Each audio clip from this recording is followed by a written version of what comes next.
الحمد لله حمدا كثيرا طيبا باركا فيه وأشهد أن لا إله إلا الله وحده لا شريك له وأشهد أن محمدا عبده ورسوله صلى الله عليه وعلى آله وصحبه ومن تبع هداهم إلى يوم الدين أما بعد. Aujourd'hui nous allons étudier l'histoire de Hud alayhi salam. Hud alayhi salam أفضل أو أول رسول من العرب وهو من ذرية سام ibn Nuh alayhi salam. Hud est le premier messager arabe.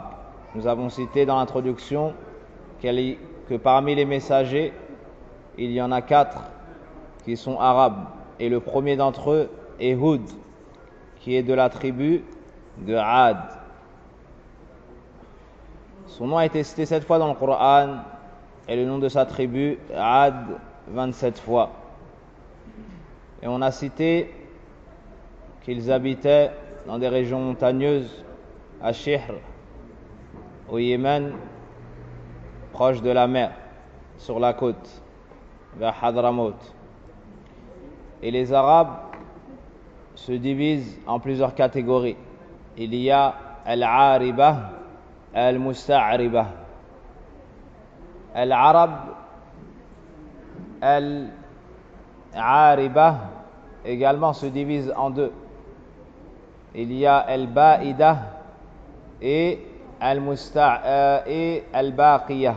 Al-Arab ou Al-Ba'ida, comme le peuple de Ad et de Thamoud. Ce sont les Arabes dont il ne reste personne. Ce sont les Arabes dont il ne reste personne. Et Al-Baqiyah, c'est ceux dont il reste de leur descendance. Puis il y a Al-Musta'ribah, ceux qui descendent de Ismaïl alayhi salam, parmi eux le prophète Mohammed sallallahu alayhi wa sallam. Donc, le peuple de Ad,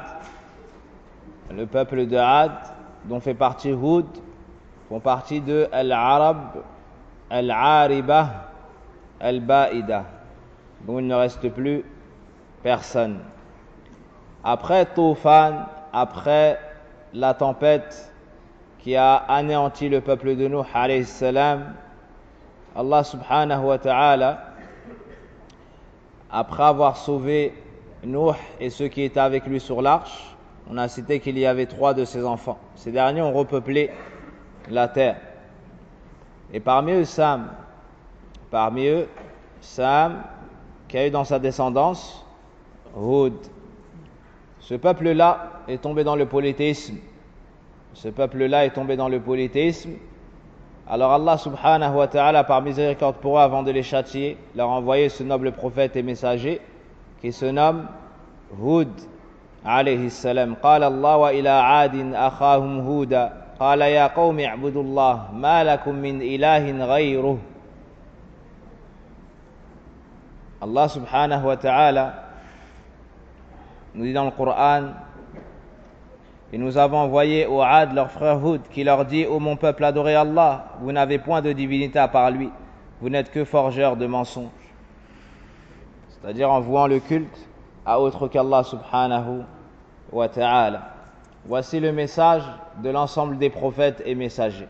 Ya qawm u'budillah ma lakum min ilahin ghayru. Ô mon peuple, adorez Allah, vous n'avez point de divinité méritant l'adoration en dehors de lui. Quelle fut la réponse du peuple de Hud, Ad? Elle fut semblable à la réponse du peuple de Nuh alayhi salam. Ils ont démenti Hud, ont insulté Hud, lui ont manqué de respect et l'ont accusé de toutes sortes de mensonges. Hud alayhi salam s'est montré à l'image de ses frères, prophètes et messagers, endurant et à supporter leurs nuisances.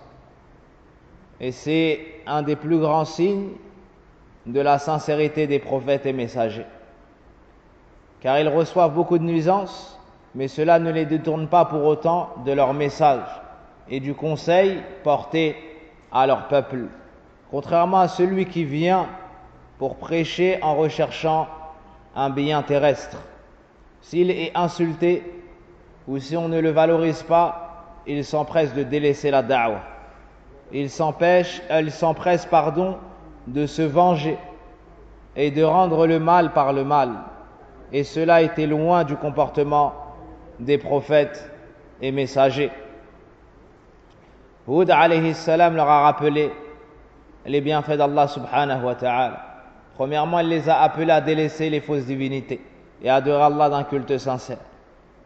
Puis, il leur a rappelé le bienfait d'Allah subhanahu wa ta'ala sur eux.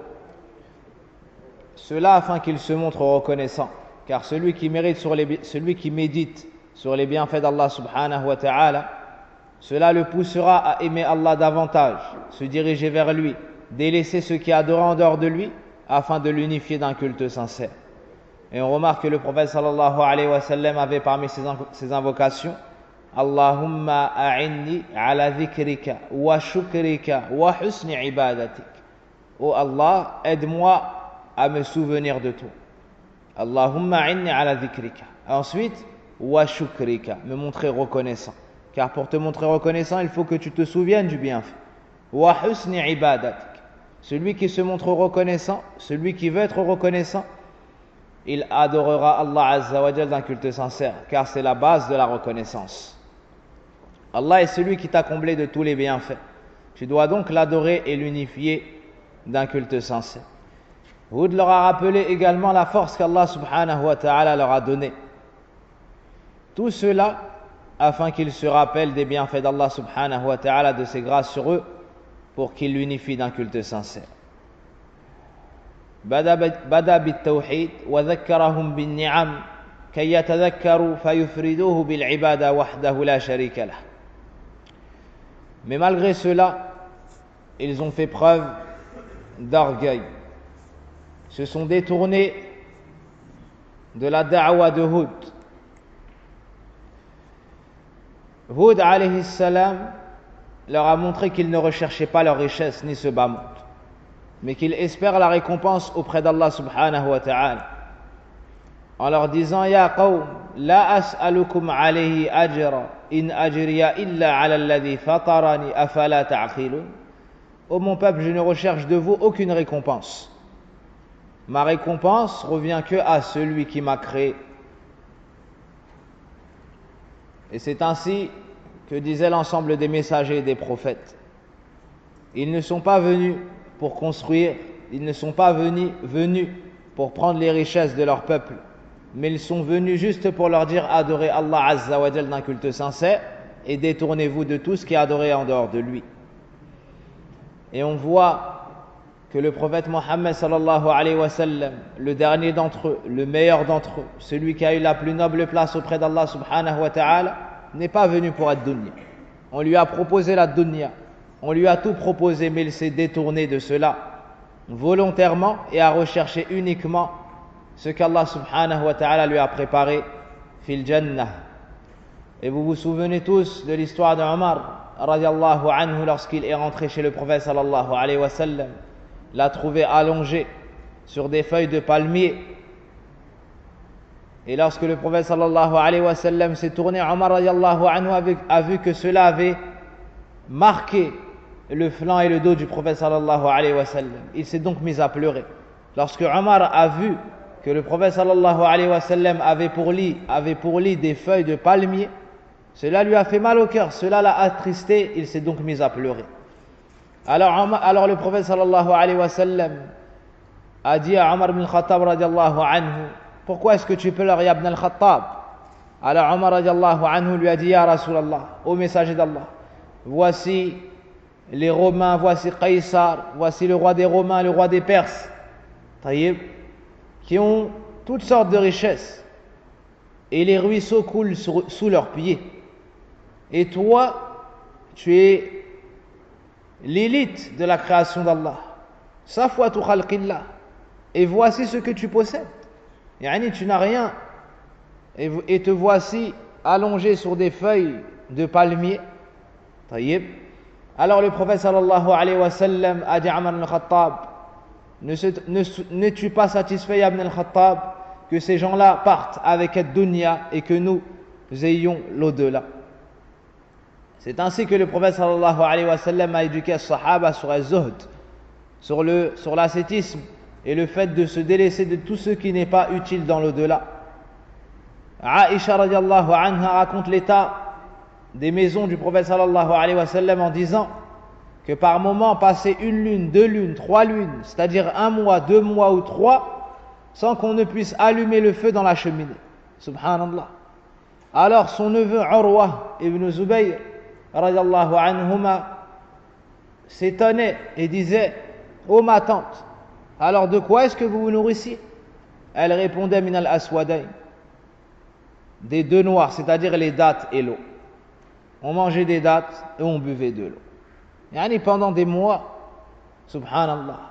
Et dans un autre hadith, le prophète sallallahu alayhi wa sallam est sorti de chez lui tellement il avait faim.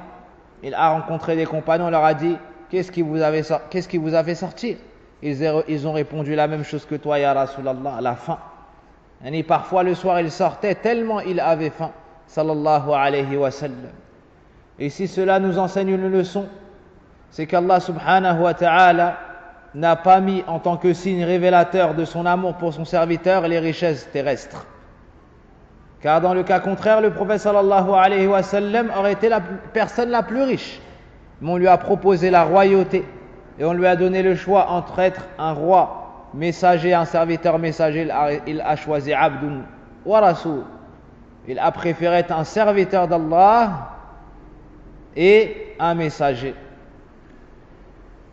Et il avait pour compagnie les pauvres et les faibles. Et il faisait dua, demander à Allah subhanahu wa ta'ala de lui faire aimer les pauvres. Et il aimait avoir dans ses assises les pauvres. Et il disait: le plus mauvais repas est le repas du repas de noces. On y invite les riches et on délaisse les pauvres. Et lorsque les plus prédécesseurs faisaient un mariage, ils cherchaient des pauvres pour les ramener à leur table. Et le prophète sallallahu alayhi wa sallam nous apprend qu'Allah azza wa jal donne le secours à cette communauté par leurs pauvres et leurs faibles. Subhanallah. Par leurs pauvres et leurs faibles. Contrairement à ce qu'on voit dans d'autres communautés, que les pauvres n'ont aucune valeur et aucune place. Dans l'islam, chacun a sa place et chacun a sa valeur. Inna akramakum indallahi atqakum. Et le plus pieux, ou bien celui qui est le plus noble auprès d'Allah, est le plus pieux. Un jour, le prophète sallallahu alayhi wa sallam a eu un invité. Il a donc envoyé une personne faire le tour de ses demeures pour demander à ses épouses laquelle a de quoi accueillir son invité. Subhanallah. Il avait 9 épouses, sallallahu alayhi wa sallam, radiallahu anhum. Il est venu frapper à la porte de la première et a dit que le prophète sallallahu alayhi wa sallam a un invité. Est-ce que vous avez de quoi l'accueillir? Elle a répondu: on n'a que de l'eau. Ça, c'est la maison du prophète sallallahu alayhi wa sallam. Ensuite, il est parti voir la deuxième. Elle a répondu: nous n'avons que de l'eau. Ensuite, il est parti voir la troisième. Elle a répondu: nous n'avons que de l'eau. Est-ce que vous imaginez les appartements de la créature la plus noble qu'Allah subhanahu wa ta'ala a créé, du messager et prophète ayant la plus grande place chez Allah Rabbul Alamin, qui est dans ses demeures? On répond: nous n'avons que de l'eau. Elle n'avait rien. Toutes ses épouses ont répondu la même chose: ma indana illa al-ma, nous n'avons que de l'eau. Alors le prophète sallallahu alayhi wa sallam a dit: qu'est-ce qui va accueillir l'invité du prophète sallallahu alayhi wa sallam? Un homme qui lui aussi était pauvre a levé la main. Subhanallah, pour avoir la récompense. Il a levé la main et a dit: Ana ya Rasulallah, moi au messager d'Allah.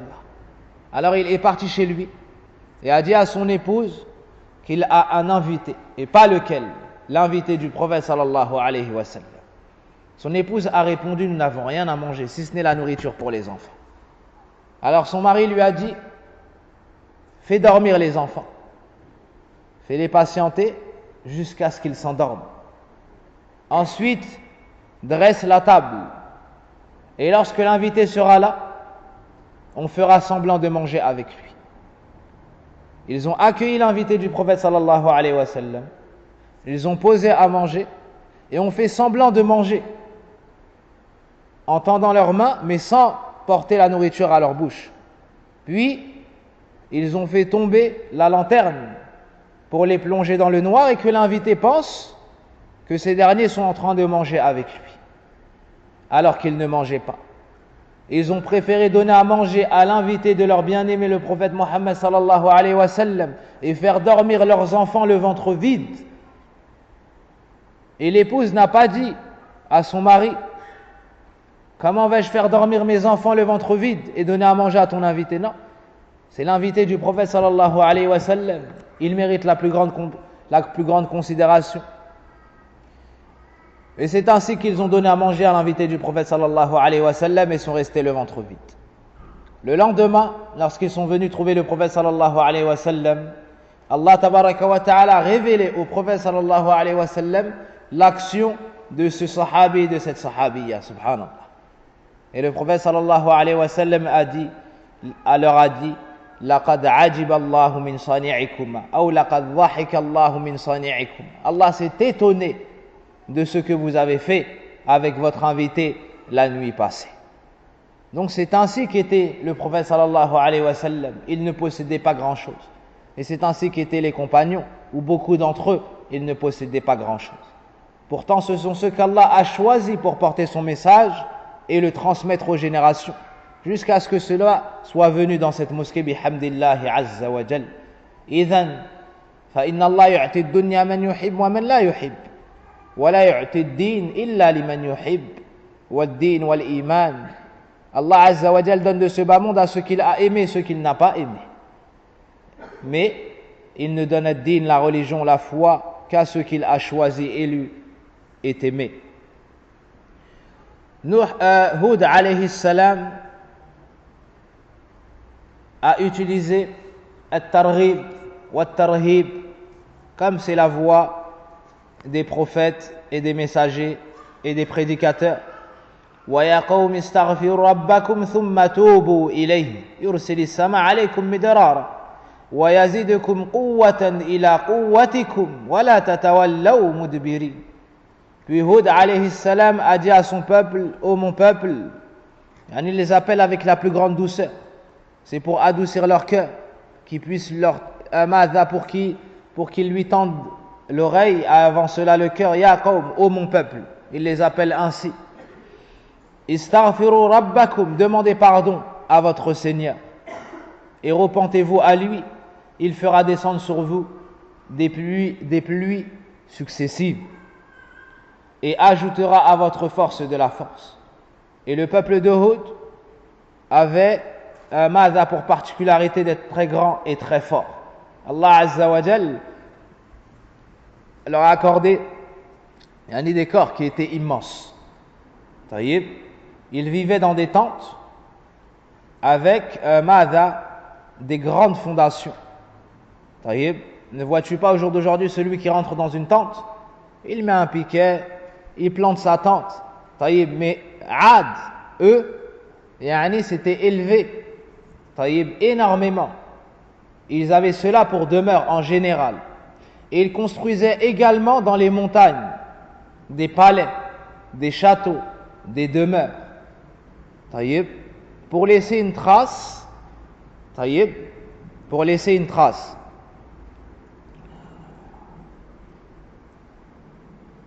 Et de cela, tu comprends que celui qui a de nombreux péchés, tant qu'il est encore en vie, il ne faut pas désespérer de sa guidée.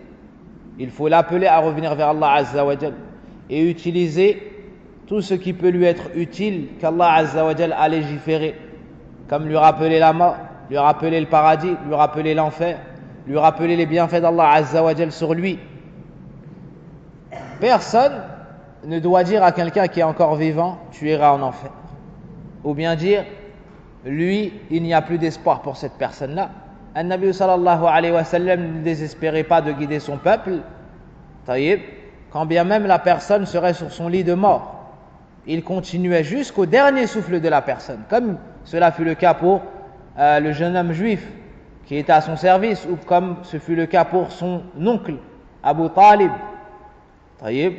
Et Allah Azza wa Jal nous dit cela dans le Coran: قُلْ يَا عِبَادِيَ الَّذِينَ أَسْرَفُوا عَلَى أَنفُسِهِمْ لَا تَقْنَطُوا مِنْ رَحْمَةِ اللَّهِ إِنَّ اللَّهَ يَغْفِرُ الذُّنُوبَ جَمِيعًا إِنَّهُ هُوَ الْغَفُورُ الرَّحِيمُ. Le peuple de Hud a eu également pour défaut, après shirk ou al-kibr, qui sont les deux choses que Nuh alayhi salam contre lesquelles a mis en garde Nuh alayhi salam ses enfants avant de mourir. Si vous vous souvenez, un des derniers hadiths que nous avons cité à la fin de la qissa de Nuh, il a réuni ses enfants et leur a dit: Anhakuma an ithnayn wa amurukuma bithnayn. Anhakuma an shirk wal kibr. Le peuple de Hud est tombé dans ces deux grands péchés. Wa amurukuma bithnayn ou bithnatayn bi la ilaha illallah wa bi subhanallah wa bihamdi. Wa ta'allaqu bid-dunya. Qawm Hud ta'allaqu bid-dunya. Le peuple de Hud s'est accroché de manière intense à ce bas monde. Et ils passaient leur temps dans la sculpture sans avoir besoin de ce qu'ils faisaient de leurs mains. C'est pour ça qu'Allah subhanahu wa ta'ala nous dit dans le Coran: Atabnuna bi kulli ri'in ayatan ta'bathun. Qala al-imam as-Sa'di رحمه الله تعالى أي لغير فائدة تعود إليكم لا في الدنيا ولا في الآخرة. Allah subhanahu wa ta'ala nous dit: bâtissez-vous par frivolité sur chaque colline un monument et édifiez-vous des châteaux comme si vous deviez demeurer éternellement. وتتخذون مصانع لعلكم تخلدون. Donc ils construisaient dans dans les montagnes des édifices pour laisser des signes, ou en pensant qu'en faisant cela ils allaient pouvoir vivre éternellement. Et nous savons tous qu'il n'y a pas de chemin vers cela.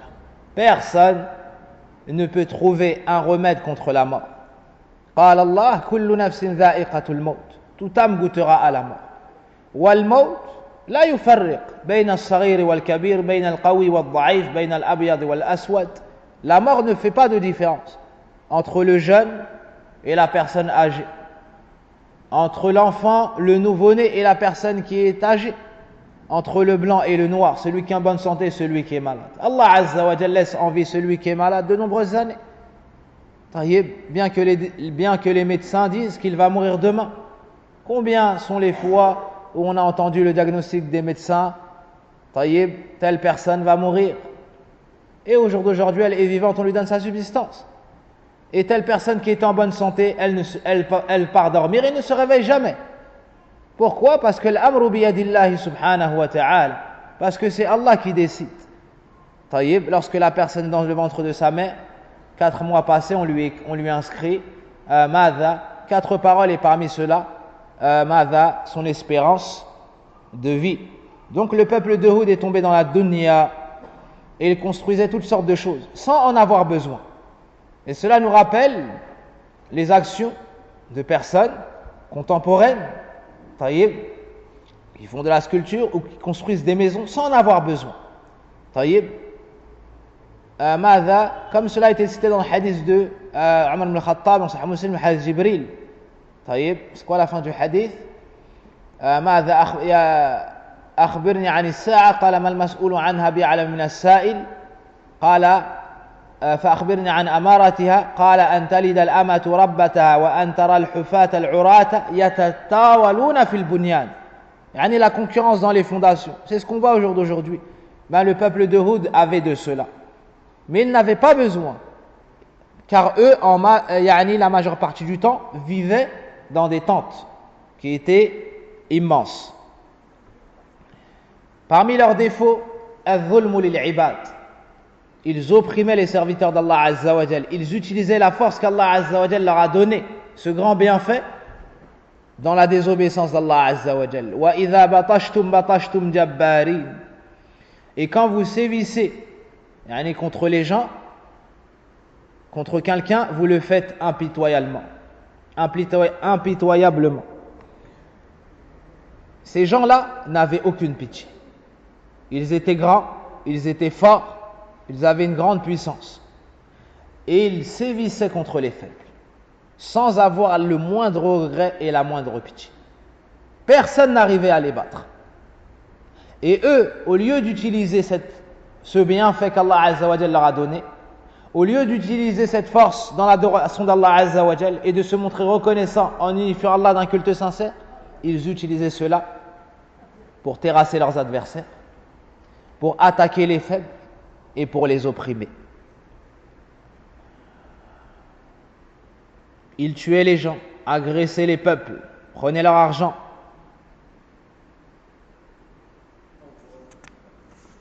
Et cela est l'habitude des mécréants lorsqu'Allah Azza wa Jal leur donne pour un temps déterminé. Ils prennent leur force et oppriment les serviteurs d'Allah Azza wa Jal. Et cela de tout temps.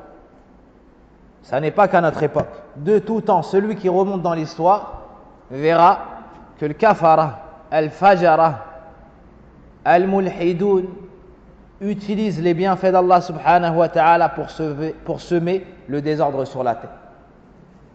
Et parmi les choses les plus étonnantes, ils osent après cela parler des musulmans et de dire qu'ils sont injustes dans cela, ou à l'égard de la femme, ou ou concernant l'esclavage, ou concernant cela ou cela. Taïb, s'ils veulent parler de l'esclavage, on revient dans l'histoire et on regarde qui est-ce qui a fait l'esclavage. S'ils veulent parler des femmes, ils ont divergé. Écoutez bien ça. El-Kuffar, il n'y a pas si longtemps, divergeait encore pour dire est-ce que la femme, elle a un aql ou pas. Vous imaginez? Ils ont divergé dans cela. Est-ce que la femme, elle a un cerveau, elle a une raison ou pas? Les musulmans n'ont jamais divergé sur ça. Ils ont divergé. Est-ce que la femme est plus proche d'avoir un aql d'animal ou bien un aql humain? Comment est-ce qu'après cela, ils peuvent venir voir les musulmans et discuter à propos de la femme? La femme, elle était enterrée vivante avant l'islam. L'islam lui a donné la vie. La femme a été héritée dans les biens du mari. L'islam a interdit cela. La femme était une honte avant l'islam. C'est devenu un bienfait. Allah l'appelait un don dans le Coran. Yahabu liman yasha'u inatha. Il a commencé par les filles dans ce verset. Donc, al-dhulm sunnatun kufriyya. L'injustice, c'est la sunnah des mécréants. Ils oppriment les peuples. Lorsqu'ils sont forts, ils oppriment les peuples. Au lieu d'utiliser cette force pour défendre les faibles, pour défendre les pauvres, pour défendre l'orphelin, pour défendre les femmes, ils l'utilisent pour piller les richesses des différents pays, taïb, et les opprimer. Wa inna lillahi wa inna ilayhi raji'un. Wa natma'in bil iman bil yawm al akhir. Et ce qui nous tranquillise, c'est la foi au jour dernier, en sachant qu'Allah Azza wa Jal yafsilu bayna al-ibad. On est mutma'in, nahnu al-muslimin, limadha? Parce qu'on sait qu'il y a le jour dernier et qu'Allah Azza wa Jal va juger entre les serviteurs. Allah Azza wa Jal va juger entre les serviteurs. Wa nadha'u al-mawazin al-qista li yawm al-qiyamah. La balance va être posée yawm al-qiyamah. An-Nabi sallallahu alayhi wa sallam a été banni par son peuple, insulté, agressé. Certains de ses compagnons ont été assassinés. Lorsqu'Allah Azza wa Jal lui a donné le dessus, qu'est-ce qu'il a fait? Fataha Mecca, il a ouvert la Mecque. Il baissait la tête. Il n'est pas rentré rempli d'orgueil comme le font le Jababira. Il est rentré la tête baissée avec la plus grande modestie. Et a posé la question à Kuffar Quraysh. Que pensez-vous que je vais faire de vous? Que pensez-vous qu'il adviendra de vous? Alors ils ont répondu, en connaissant la perfection du comportement du prophète sallallahu alayhi wa sallam, tu ne feras que du bien. Akhun Karim ibn Akhin Karim. Et il leur a dit, je vous dis comme Yusuf alayhi salam a dit à ses frères, la tathriba alaykum al-yawm. Nul reproche pour vous aujourd'hui. Subhanallah. Il avait la main sur eux. Il aurait pu faire ce qu'il voulait d'eux. Mais il les a excusés. Il les a laissés partir pour la plupart d'entre eux. Et un jour, Alors dans un hadith que l'imam Muslim a rapporté, hadith Abi Mas'ud, كان يضرب غلاما له أبو مسعود رضي الله عنه كان يضرب غلاما له وكان هذا الغلام يستعيذ بالله لكن لشدة غضبه أبو مسعود لم يكف عن عن ضربه فأبصر الغلام النبي صلى الله عليه وسلم وراء سيده فقال فكان النبي صلى الله عليه وسلم يذكره يقول يا أبا يعني يناديه يقول يا أبا مسعود يا أبا مسعود يا أبا مسعود وأبو مسعود يضرب غلامه يضربه وبشدة غضبه لا يسمع النبي صلى الله عليه وسلم فلما التفت أبو مسعود إلى النبي صلى الله عليه وسلم سقط الصوت من يده فقال الله أقدر على ما تفعل بك طيب عليك. Abu Mas'ud frappait un jeune homme qu'il avait. Il était tellement énervé qu'il n'entendait pas, il n'entendait plus. Et le prophète sallallahu alayhi wa sallam était derrière Abu Mas'ud et lui disait Ya Aba Mas'ud, Ya Aba Mas'ud, Ya Aba Mas'ud. Taïb. Et Abu Mas'ud n'entendait pas tellement il était énervé. Alors, lorsqu'il s'est tourné et a vu que c'était le prophète sallallahu alayhi wa sallam qui l'appelait, puis il lui a dit sache que Allah est encore plus capable de te faire ça et de te châtier que ce que tu es en train de faire à ce jeune homme. فقال هو حر لوجه الله يا رسول الله سقط الصوت من يده وقال هو حر لوجه الله يا رسول الله. Le prophète sallallahu alayhi wa sallam a dit à Abu Mas'ud Allah est encore plus capable que toi de te châtier que ce que tu fais à ce jeune homme. Le bâton est tombé de sa main et il a dit il est libre pour le visage d'Allah au messager d'Allah. Alors le prophète sallallahu alayhi wa sallam lui a dit si tu n'avais pas fait cela la fa'alat kannar. Puis à ce moment-là Abu Mas'ud a dit je ne lèverai plus jamais la main sur un esclave. Ça c'est le comportement de l'islam à l'égard d'un esclave. Que dire d'une autre personne? Dans le recueil de l'imam Ibn Majah, Jabir ibn Abdullah radiallahu anhu nous cite un hadith du prophète sallallahu alayhi wa sallam. Lorsque ce dernier a demandé à ceux qui sont partis à Al-Habasha, en Éthiopie pour la première hijra, Ala tuhaddithuna bi a'jaba ma ra'aytum bi ardi al-Habasha. Le prophète sallallahu alayhi wa sallam a dit aux compagnons n'allez-vous pas me raconter la chose la plus étonnante que vous avez vue en Éthiopie? Qala fityatun minhum. Alors un groupe de jeunes hommes, d'adolescents qui étaient assis, lui ont dit بينما نحن جلوس إذ مرت علينا عجوز من عجائزهم. Alors que nous étions assis, une dame très âgée passa devant nous.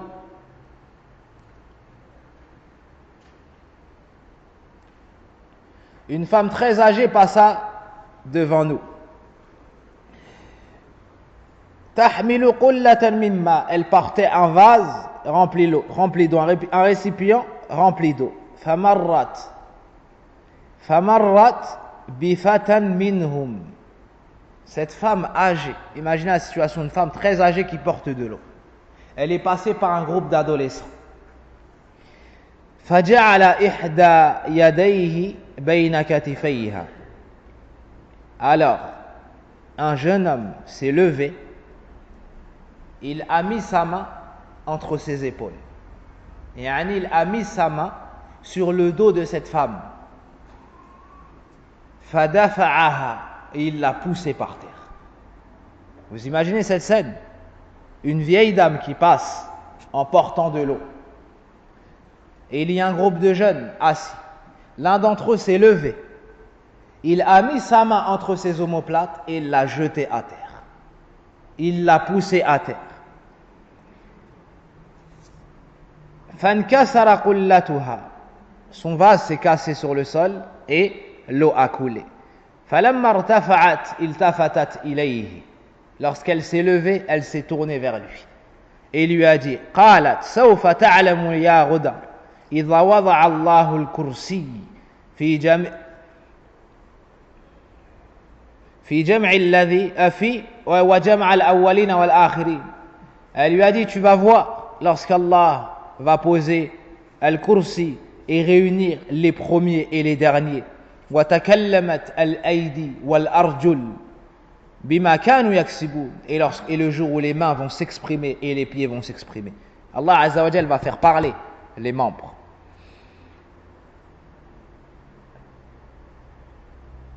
تعلم أمري وأمرك. Tu verras ce qu'il se passera entre nous ce jour-là. يعني يوم القيامة عنده غدا. طيب. Tu verras ce qui se passera. فقال رسول الله صدقت. Le prophète sallallahu alayhi wa sallam a dit, elle a dit vrai. كيف يقدس الله قوما لا يأخذ لضعفائهم من أقويائهم. Comment Allah pourrait purifier un peuple dont on ne prend pas le droit des faibles sur leur forts. Tout cela nous montre quoi? L'injustice qui régnait dans les peuples et la justice qu'a apporté l'islam après ces siècles d'injustice. Voici le comportement des forts à l'égard des faibles. Maintenant, je vais vous citer le comportement d'un des hommes les plus forts. Le comportement de Omar ibn al-Khattab radiallahu anhu avec les faibles. Omar radiallahu anhu ne dormait pas pratiquement de la nuit. Il faisait qiyam al-layl et il faisait le tour des demeures des habitants de Médine pour être sûr qu'il ne manque de rien. Et un jour, il est passé près de la maison d'une vieille dame. Il y a entendu des pleurs. Il a demandé que sont ces pleurs. Elle a répondu, mes enfants ont faim. Mes enfants ont faim. Puis elle a dit, Omar, la jazahullahu khayra. Omar, qu'Allah ne les rétribue pas en bien. Alors il a dit, pourquoi est-ce que tu dis cela? Elle a répondu, ne vois-tu pas la situation dans laquelle nous sommes? Et il ne fait rien pour nous. Alors Omar radiallahu anhu n'a pas dit que c'était lui. Il a caché son identité et lui a dit, peut-être que Omar est ignorant de votre situation. Il y a une femme retirée comme elle. Comment est-ce que Omar radiallahu anhu peut être au courant de ce qui lui arrive? Alors elle a répondu, Huwa amirun lil mu'minin wa yajhalu amrana. C'est le responsable de tous les croyants et il n'est pas au courant de notre affaire. Alors Omar ibn al-Khattab a eu peur, pas de cette vieille dame, mais qu'elle monte sa plainte au Seigneur des mondes, celui qui s'occupe des faibles, al-Qawi, al-Jabbar, alladhi yasma'u kulla shay wa yubsiru kulla shay. Omar ibn al-Khattab a eu peur que cette femme faible monte sa plainte au Seigneur des mondes, au puissant, celui qui entend tout, celui qui ne dort pas et qui secourt l'opprimé. Alors il lui a dit, attends-moi un instant.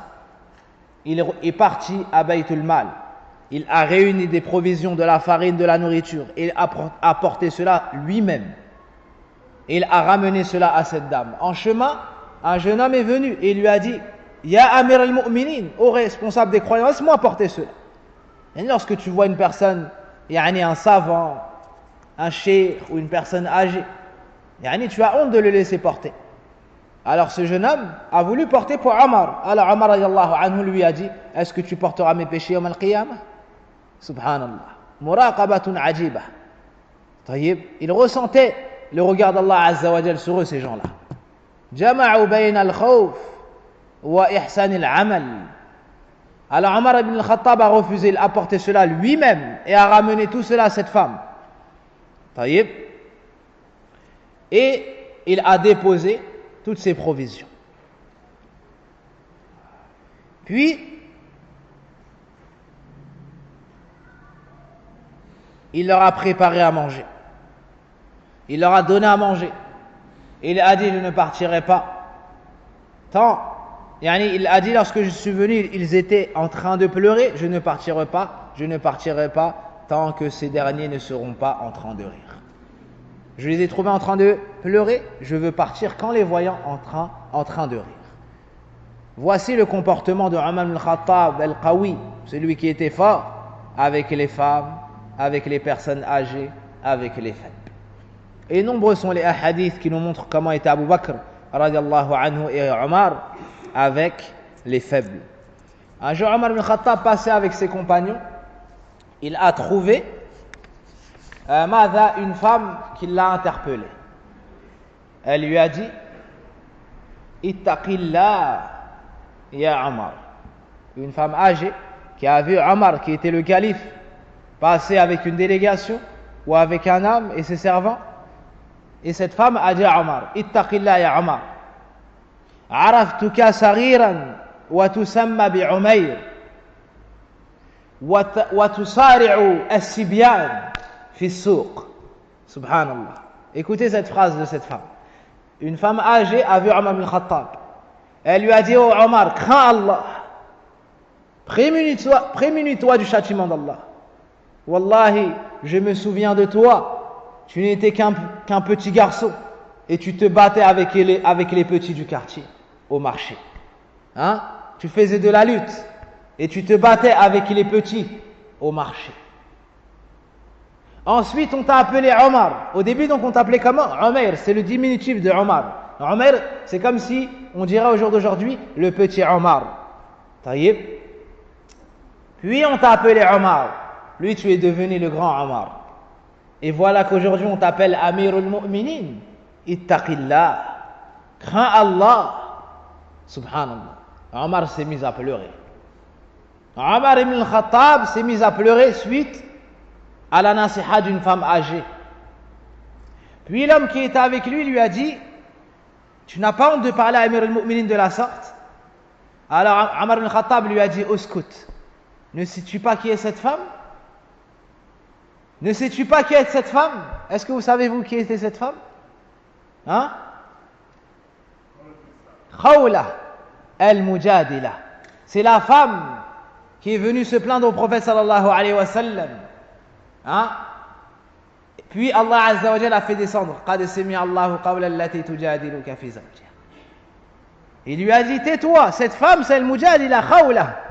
Allah Azza wa Jalla a entendu sa plainte au-dessus de 7 cieux. Tu crois que moi je ne vais pas l'entendre? Tu crois que moi je ne vais pas l'écouter? Subhanallah. Khawla radiyallahu anha.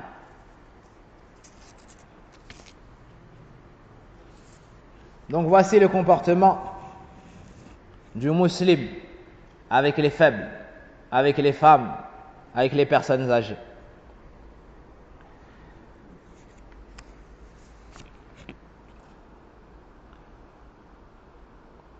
إذن الإسلام لا يسمح بالظلم المؤمنين ولا بظلم الكافرين. L'islam ne permet même pas l'injustice envers les mécréants. Envers les mécréants qui insultent Allah Azza wa Jalla et qui oppriment les musulmans. Parce que c'est une religion parfaite. Le prophète sallallahu alayhi wa sallam nous a transmis le Coran. Et dans de nombreux versets du Coran, tu vois l'interdiction du dhulm. وَلَا يَظْلِمُ رَبُّكَ أَحَدًا. Allah Azza wa Jalla dans le hadith Qudusi nous dit, dans le hadith d'Abu Dhar, le hadith connu, أشرف hadith أهل الشام. Et ce hadith est tellement grandiose que lorsque Abu Idris al-Khawlani voulait le citer, Taïb, il tombait sur ses genoux. Il tombait sur ses genoux avant de dire ce hadith. Ce hadith est يا عبادي إني حرمت الظلم على نفسي وجعلت بينكم محرما فلا تظالموا. Ô vous mes serviteurs, je me suis interdit à moi-même. Qu'est-ce qui parle? Allah subhanahu wa ta'ala Rabbul Izzati wal Jabarut. Ô mes serviteurs, je me suis interdit à moi-même l'injustice et je l'ai rendue entre vous-même interdite. Ne vous opprimez donc pas les uns les autres. Allah Azza wa Jal, fa'alun lima yurid, celui qui fait ce qu'il veut, celui qui a la force parfaite, l'omnipotent, celui qui, lorsqu'il veut une chose, dit soit et elle est, c'est interdit à lui-même l'injustice. Subhanallah. Subhanallah. Bal inna l'islam harrama dhulm tujah al-hayawan. L'islam a même interdit l'injustice envers les animaux. Le prophète sallallahu alayhi wa sallam nous parle d'une femme qui ira en enfer. Pourquoi? Elle a enfermé un chat. Ni elle ne lui a donné à manger, ni elle ne l'a libéré pour qu'il puisse manger des mythes de la terre. Pour un chat, Allah Azza wa Jal, ghadiba alayha, il s'est mis en colère contre elle et l'a mis en enfer. Le prophète sallallahu alayhi wa sallam a vu un jour une chamelle. Il s'est approché de cette chamelle et cette chamelle s'est plainte au prophète sallallahu alayhi wa sallam de son propriétaire. Subhanallah. Allah Azza wa Jal a permis au prophète sallallahu alayhi wa sallam de comprendre shakwat al-jamal, ou in-naqa. Il a dit qui est le propriétaire de cette chamelle? Elle s'est plainte à moi. Subhanallah. Et un jour, les compagnons ont dit une mauvaise parole concernant la chamelle du prophète sallallahu alayhi wa sallam, car elle avait l'habitude d'être plus rapide dans la course que les autres chamelles. Mais Allah Azza wa Jal a décidé que ce jour-là, ça ne sera pas le cas. Alors ils ont parlé en disant une parole, si je me souviens bien, Ma'adha takasalat al-qaswa, ou une parole semblable. Alors le prophète sallallahu alayhi wa sallam leur a interdit de parler sur la chamelle. Taïb, interdit de parler sur la chamelle. Et le prophète sallallahu alayhi wa sallam nous informe que le fils d'Adam est rétribué sur tout ce qu'il fait. Taïb, même lorsqu'il fait un puits ou qu'il plante un arbre et que les animaux en tirent profit, il se voit récompensé et rétribué. Taïb, hadi samahatul islam. Donc voici l'indulgence et la beauté de cette religion qui interdit l'injustice, même à l'égard des animaux. Taïb. Une personne pourrait se dire l'injustice est interdite et Allah Azza wa Jal voit tout et Allah sait tout. Mais comment se fait-il que en Birmanie il se passe ce qu'il se passe et qu'en Irak il se passe ce qu'il se passe et qu'au Pakistan il se passe ce qu'il se passe et qu'en Égypte il se passe ce qu'il se passe et qu'en Palestine il se passe ce qu'il se passe comme injustice et ainsi de suite. On répond à ces gens-là, Allahu a'lam wa ahkam. Allah est plus savant et plus sage. Et lorsqu'il décrète une chose, illa al-hikmah al-baligha. Et rappelle-toi toujours ce verset à la fin de sourate Ibrahim. Wa la tahsabanna Allah ghafilan amma ya'malu adh-dhalim. Ne pense pas qu'Allah soit distrait de ce qu'ont fait les injustes. Taïb, innama yuakhiruhum li yawmin tashkhasu fihi al-absar. Mais il retarde cela, lorsque la personne fait un péché, si Allah veut la châtier directement. S'il veut, il repousse cela. Pour une sagesse. Pour une sagesse, c'est un ibtila. وَجَعَلْنَا بَعْضَكُمْ لِبَعْضٍ فِتْنَةً أَتَصْبِرُونَ وَكَانَ رَبُّكَ بَصِيرًا. Allah a fait de chacun une épreuve pour l'autre. On éprouve le pauvre avec le riche avec le pauvre, le fort avec le faible avec le pauvre. Pour voir lequel d'entre nous va le mieux œuvrer et se soumettre aux ordres d'Allah subhanahu wa ta'ala. Après que Hud alayhi salam ait démontré l'épreuve de l'unicité d'Allah Azza wa Jal et patienta avec son peuple, les a appelés à la droiture, à la piété, leur a enjoint la crainte d'Allah Azza wa Jal, at-taqwa. Ces derniers n'ont pas trouvé de réponse, si ce n'est Ya Hud ma ji'tana bi bayyina. Oh Hud, tu ne nous as pas apporté de preuves. Tu parles, mais on ne voit rien. Tu ne nous es pas venu avec des preuves évidentes. وَهَذَا كَذِبٌ وَبُهْتَانٌ. Et cela n'est que pur mensonge de leur part. لقول النبي صلى الله عليه وسلم في صحيح البخاري وصحيح مسلم من حديث أبي هريرة رضي الله عنه ما من نبي إلا أعطاه الله من الآيات ما على مثل يؤمن البشر أي من المعجزات.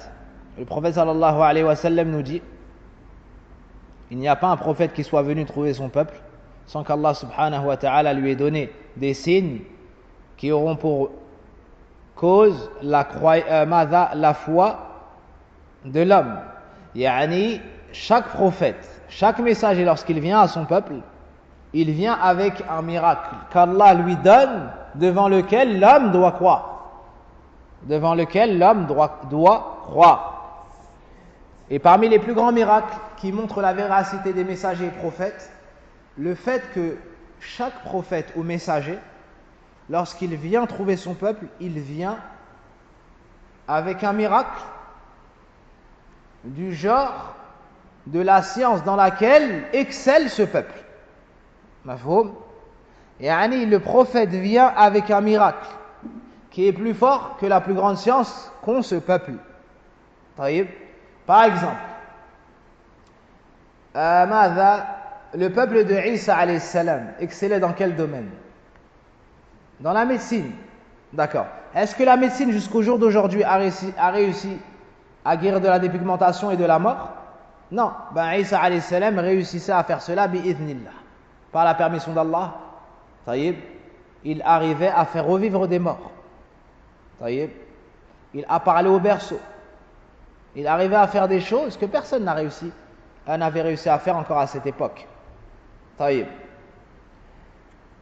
Quelle était la plus grande science des Arabes du temps du prophète sallallahu alayhi wa sallam?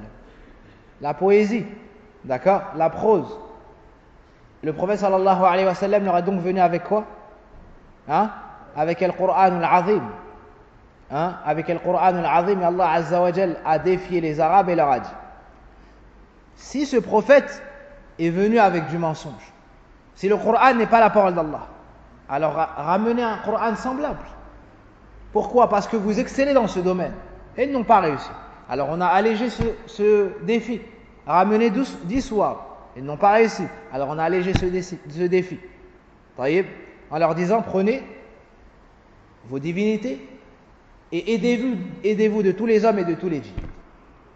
D'accord? In kuntum sadiqin, si vous êtes véridiques. Ils n'ont pas réussi. Puis on a allégé à la dernière étape, ramener une courte sourate semblable au Coran. Ils n'ont pas réussi. Ça, c'est la preuve que ça vient d'Allah azza wa jal. Car une chose que l'homme n'arrive pas à faire, mais en s'unissant, taïb, et malgré le grand besoin à produire cela, c'est la preuve que ça vient d'Allah subhanahu wa ta'ala. Et ici, une question qu'on peut se poser. Quel est le miracle de Hud? Le miracle de Isa, parler au berceau, c'est le plus grand miracle, et guérir de la Mada, faire revivre les morts, guérir de la dépigmentation et d'autres. Taïb. Il y a les miracles Mada de Suleiman, les miracles de Daoud, les miracles d'Ibrahim alayhi salam, de Moussa. Il y en a eu plein. Quel est le miracle de Hud alayhi salam?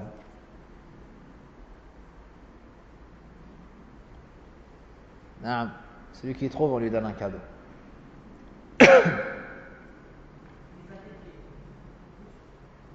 J'entends pas, Afwan. Comme tu es proche de la cloison, je ne peux pas entendre ni te donner la parole. Mais Inch'Allah, dans le cours prochain, tu auras cette place à laquelle tu te trouves désormais et je t'interrogerai. Hakada, Inch'Allah. Barakallah fik. Je ne peux pas donner la parole à quelqu'un qui est loin, car je suis très fatigué. Donc j'ai du mal à parler comme tu le vois, je bute sur les mots. À plus forte raison si tu t'assois aussi loin, donc je ne pourrai pas te donner la parole aujourd'hui. Mais à l'avenir, Inch'Allah, tu auras cette place et je t'accorderai la parole. Ça c'est notre qaïda, ça c'est la règle, ça c'est connu ou pas? الذي يلتزم بأدب المجلس طيب نسمح له بالجواب طيب والذي يبتعد طيب ما نسمع. Donc quel est le miracle de Hud? C'est un miracle, tous les miracles sont hors du commun et le sien est également donc hors du commun. وقد أفادنا بذلك الإمام السعدي رحمه الله تعالى وغيره من أهل العلم.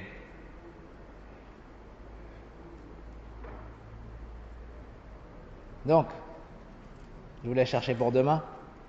Essayez de chercher pour demain, Inch'Allah. Naam. Comment? Le raisonnement? Pas exactement.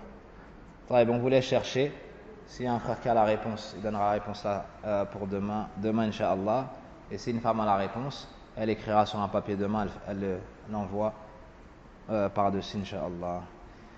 وسبحانك اللهم وبحمدك أشهد أن لا إله إلا أنت أستغفرك وأتوب إليك. السلام عليكم ورحمة الله وبركاته.